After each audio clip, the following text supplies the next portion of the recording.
It was, and also while this was all going down, I'm getting, texts back and forth. Mitch is on the verge of winning. He's currently sitting in a position to win the championship, and then it gets, it gets turned upside down on him. RJ also put himself in a position where they're both on the ground, and then Tom coming back with only one win on the season to secure another championship for himself back to back.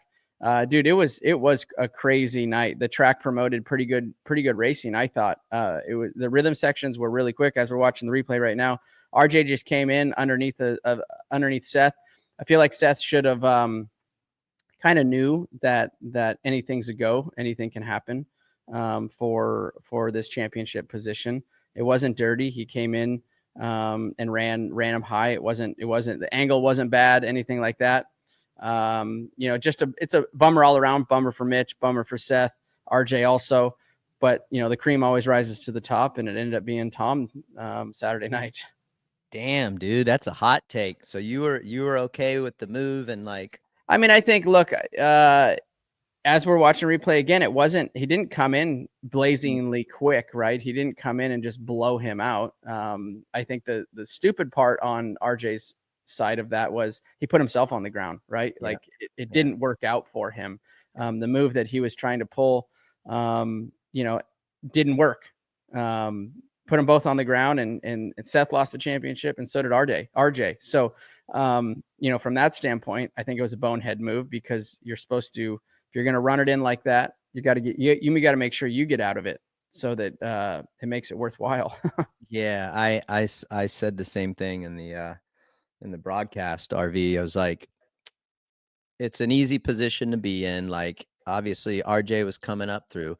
He was, and I think RJ was quicker, right? Yeah, like, that's what I was gonna say, dude. Like, he came from behind, passing all these dudes. So now you can imagine the excitement in where he is at, right? Like, he's catching guys. He blows by Tom, then he catches up to Seth, and then you're like, oh my gosh, the intensity level is there, and then like one thing after another, and so it'd be easy to do a move like that when you have all this momentum going, and you don't take a second to just breathe and let it play out, and let the pass kind of come to you without taking yourself out.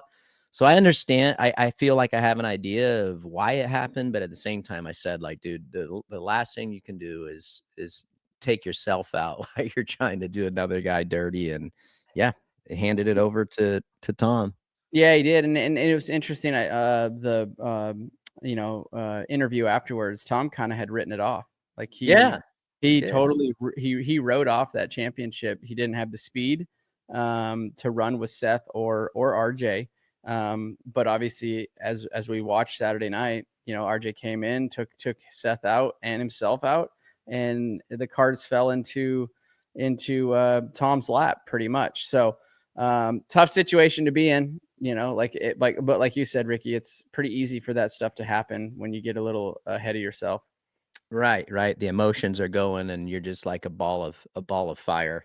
And I think like you had to expect that for sure, a move like that. But at the same time, RV, you can't take yourself down.